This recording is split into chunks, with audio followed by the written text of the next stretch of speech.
know why we're here. A rescue op. Save the dinosaurs from an island that's about to explode. What could go wrong? Blue is alive. These creatures were here before us. And if we're not careful, they're gonna be here after. You know me.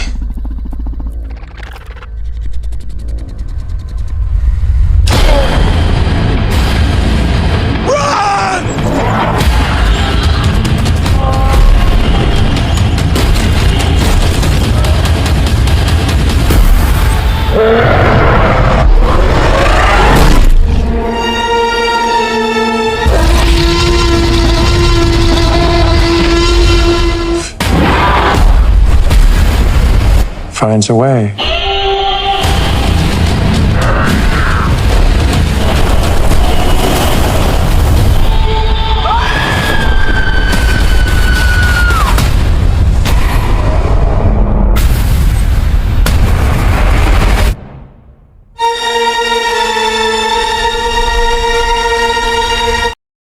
Assalamualaikum warahmatullahi wabarakatuh. Halo teman-teman, perkenalkan kami dari kelompok 1. Pada kali ini kita akan membahas tentang kritik dan esai. So, don't go anywhere. Sebelum kita membahas kritik dan esai, kita harus tahu dulu nih kritik dan esai itu apa. Nah, kritik merupakan suatu ungkapan atau tanggapan atau penilaian mengenai baik atau buruknya suatu karya secara seimbang, baik kelemahan maupun kelebihannya. Sedangkan esai adalah suatu tulisan yang menggambarkan opini penulis tentang subjek tertentu yang dinilainya. Selanjutnya, struktur kritik. 1. Pernyataan pendapat. Pernyataan ini harus jelas, singkat, dan lugas. 2. Argumen. Bagian ini bisa digunakan untuk mendukungnya dengan bukti dari pemikiran secara objektif. Argumen ini mencakup contoh spesifik dari pekerjaan, kutipan, atau bukti lain yang mendukung analisis dari argumen. 3. Reiterasi. Bagian ini juga penting untuk mempertegas sudut pandang dan memastikan bahwa pembaca memahami perspektif. Kaidah kebahasaan. 1. Pernyataan persuasif. Pernyataan persuasif pada teks berbentuk kritik sastra dan esai. Kalimat yang digunakan tidak secara jelas mencirikan kalimat persuasif secara umum.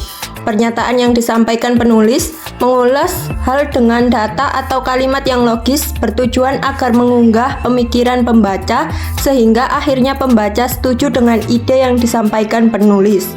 2. Pernyataan fakta. Dalam kritik dan esai, pendapat penulis disajikan berdasarkan interpretasi ataupun penafsiran dari sudut pandang tertentu dengan disertai fakta-fakta pendukung.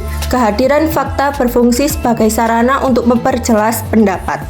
Yang ketiga, pernyataan menilai. Pernyataan yang bersifat menilai atau mengomentari sangat diperlukan untuk mengetahui kurang dan lebihnya suatu karya, yang nantinya akan menjadi bahan evaluasi bagi penulis. Yang keempat, istilah teknis. Istilah teknis merupakan kosakata yang berkaitan pada bidang ilmu pengetahuan tertentu. Hal ini terkadang perlu dilakukan agar penulis dan pembaca dapat sepaham pada suatu pembahasan tertentu yang perlu dijelaskan secara detail. Yang kelima, kata kerja mental. Kata kerja mental adalah kata kerja yang melibatkan perasaan atau respon terhadap suatu tindakan atau kejadian, bukan berupa tindakan atau aksi yang diamati secara fisik. Contoh, mengingat, merasakan, dan memikirkan. Selanjutnya kita akan membahas tentang perbedaan kritik dan esai. Perbedaan ini dibagi menjadi dua, yaitu berdasarkan pengetahuan yang disajikan dan berdasarkan pandangan penulisnya.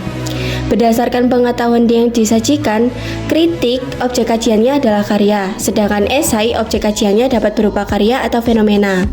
Pada kritik ada deskripsi karya, bila berwujud buku, deskripsinya berupa sinopsis atau karya atau novel. Sedangkan di esai tidak ada ringkasan atau sinopsis karya.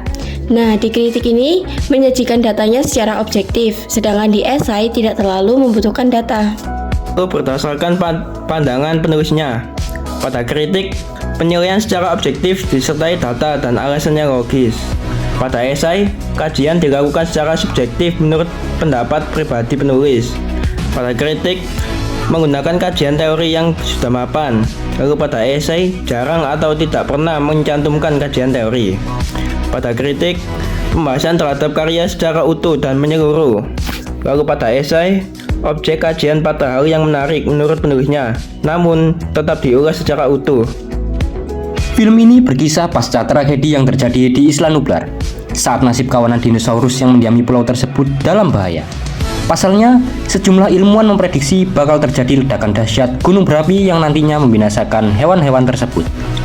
Di hadapan para senat di Washington DC, Ian Malcolm berpendapat pemerintah tidak perlu menyelamatkan para dinosaurus. Malcolm beralasan tindakan cloning yang dilakukan John Hammond di Jurassic Park adalah kesalahan besar. Sementara itu, Claire Dearing tengah membentuk organisasi Dinosaur Protection Group untuk misi penyelamatan besar. Setelah pemerintah menolak menyelamatkan dinosaurus di Isla Nublar, Sir Benjamin Lockwood mengundang Claire ke Carolina Utara. Di sana, Lockwood dan Ailey Mills mengungkap rencana untuk memindahkan hewan-hewan purba tersebut ke sebuah pulau baru. Mereka pun membutuhkan bantuan Claire untuk melacak keberadaan penghuni Jurassic Park, terutama Velociraptor bernama Blue. Alhasil, dengan bantuan Franklin, Owen, dan Zia, Claire mengemban tugas besarnya. Saat berhasil melacak posisi Blue, situasi mendadak berubah menjadi pertarungan sengit antara tim Claire dan Kenin Weltley. Blue mengalami luka tembakan, sedangkan Owen tak sadarkan diri akibat peluru bius dari senjata milik Ken. Tak berhenti di situ, Ken lalu membawa paksa sang dinosaurus beserta Zia ke dalam kapal miliknya. Etis secara pribadi, pemain tergolong stabil dari awal hingga akhir cerita. Penggambaran watak para tokoh utama pun sangat jelas. Akting artis pendatang baru pun juga terbilang baik. Tak tertinggal pemain figuran yang penuh dengan aksi dan lagam membuat suasana cerita ini menjadi lebih berani dan menegangkan. Tetapi, sangat disayangkan, adegan-adegan yang ditayangkan pada film ini cenderung memperlihatkan scene saling bunuh-membunuh. Meskipun objek yang dibunuh adalah berjenis hewan, tetapi tidak sesuai serta kurang cocok bila ditonton dan dinikmati oleh kalangan anak-anak yang masih di bawah umur karena dikhawatirkan akan merusak moral di usia dini. Beberapa alur dalam cerita ini agak membingungkan. Walaupun begitu, keseluruhan alur masih dapat dimengerti oleh penonton, meskipun penonton belum pernah menonton seri pertamanya. Untuk alurnya sudah cukup baik, namun ending yang ditayangkan pada film ini dirasa agak menggantung karena penonton diperlihatkan awal dari kehidupan baru yang dimana manusia hidup berdampingan dengan dinosaurus. Mungkin akan lebih baik lagi jika film ini memiliki seri selanjutnya dan menceritakan kelanjutan ceritanya dan memiliki ending yang kompleks bagus untuk mengakhirinya. Tapi untuk saya pribadi, Jurassic World Fallen Kingdom adalah film yang sangat luar biasa. Walau film ini agak tidak masuk akal, mengisahkan tentang dinosaurus yang hidup dan berkeliaran pada era modern, yang seharusnya sudah punah tetapi dihidupkan kembali dengan merubah jalannya secara alam.